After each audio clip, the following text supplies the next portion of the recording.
Finally আমি solo leveling season 2 দেখা শুরু করেছি। আর সিজন 2 দেখার সময় আমার পার্সোনালি মনে হয়েছে সিজন 2 অনেক ফাস্ট পেস ছিল। তারপর আমি সোলো লেভেলিং সিজন 2 প্রথম এপিসোড দেখার পরে জানতে পারি মানওয়ার অনেক সিন কাট করে দিছে অ্যানিমে থেকে। এখন আমি তো জানি না A1 পিকচার এত সিন কাট করেছে কেন, কিন্তু সোলো লেভেলিং ফ্যান এই বিষয়টা নিয়ে একদমই খুশি না। এখন কথা ওইটা না, কথা হলো সিজন 2 আমার কাছে কেমন লেগেছে। আসলে সিজন 2 নিয়ে কথা বলার আগে আমি একটু সিজন 1 নিয়ে কথা বলতে চাচ্ছি, কারণ সোলো লেভেলিং সিজন 1 পার্সোনালি আমার কাছে অনেক ভালো লেগেছিল। এই জন্য আমি প্রথমে সিজন 1 নিয়ে কথা বলতে চাচ্ছি। তো সোলো লেভেলিং সিজন 1-এ আমাদের দেখানো হয় জিনবু কিভাবে উইক থেকে স্ট্রং হয়। প্রথমে জিনবু সব থেকে উইকেস্ট হান্টার ছিল। তারপর একটা হিডেন ডানজানে যাওয়ার পর অনেক বাস খাওয়ার পর জিনবু পেয়ে যায় লেভেল আপ হওয়ার পাওয়ার। আর আমি ডানজানের ওই সিনটা দেখার পর ওখানেই আমি হুক হয়ে গেছিলাম অ্যানিমের সাথে। তারপর আসে সিজন 1-এর এপিসোড নাম্বার 6, যেখানে কিছু হান্টার জিনবুকে মারার চেষ্টা করে। আর ওখানেই জিনবুর আলাদা একটা রূপ দেখতে পাই আমরা। জিনবুর মাথায় একটাই কথা আসে, মারো নয়তো মরো। এরপর জিনবু জানতে পারে এলেক্সার অফ লাইফের বিষয়ে। এলেক্সার অফ লাইফ দিয়ে যে কোনো রোগ সাথে সাথেই ঠিক করা যায়। আর এলেক্সার অফ লাইফ খোঁজাই জিনবুর সবচেয়ে বড় মিশন হয়ে যায়, কারণ এই এলেক্সার অফ লাইফ দিয়ে জিনবু তার অসুস্থ মাকে সুস্থ করবে। এরপর সিজন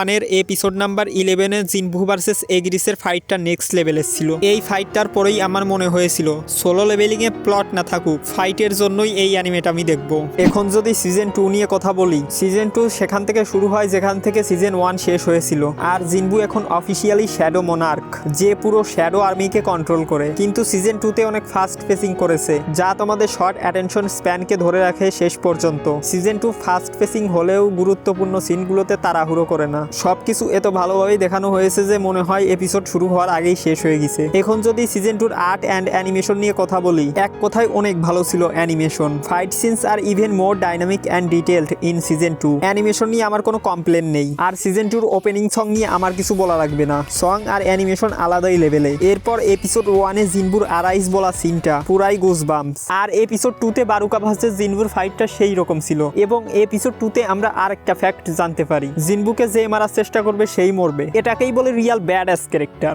এখন যদি ক্যারেক্টার ডেভেলপমেন্ট নিয়ে কথা বলি, সিজন 2-তে মনে হচ্ছে আমরা আরো অনেক নতুন ক্যারেক্টার এবং অনেক পাওয়ারফুল ভিলেন দেখতে পারবো সামনে। আর সোলো লেভেলিং এর অনেক প্লট আমাদের কাছে ক্লিয়ার হবে সিজন 2-তে। আমি প্লটের বিষয়ে আগেই কিছু বলতে পারছি না, কারণ আমি মাত্র 2টা এপিসোড দেখেছি। আমি এদিক ওদিক থেকে শুনেছি সামনে আমাদের জন্য আরো অনেক ভালো এপিসোড ওয়েট করছে। আমি তো নতুন এপিসোডের জন্য অনেক এক্সাইটেড। আর আমি ভাবছিলাম সোলো লেভেলিং সিজন 2 সবগুলো এপিসোড রিলিজ হবে তারপর দেখবো, কারণ এই সব fast face anime binge watch করতে আলাদাই মজা। সো আজকের ভিডিও এই পর্যন্তই। তোমাদের সোলো লেভেলিং সিজন 2 কেমন লেগেছে কমেন্টে জানাবে। আর এইরকম রিভিউ ভিডিও আরো পেতে চাইলে don't forget to like and subscribe আর নোটিফিকেশন বেল অল করে রাখো, যাতে ভিডিও ছাড়ার সাথে সাথেই তোমরা পেয়ে যাও। Until next time, stay awesome and keep leveling up.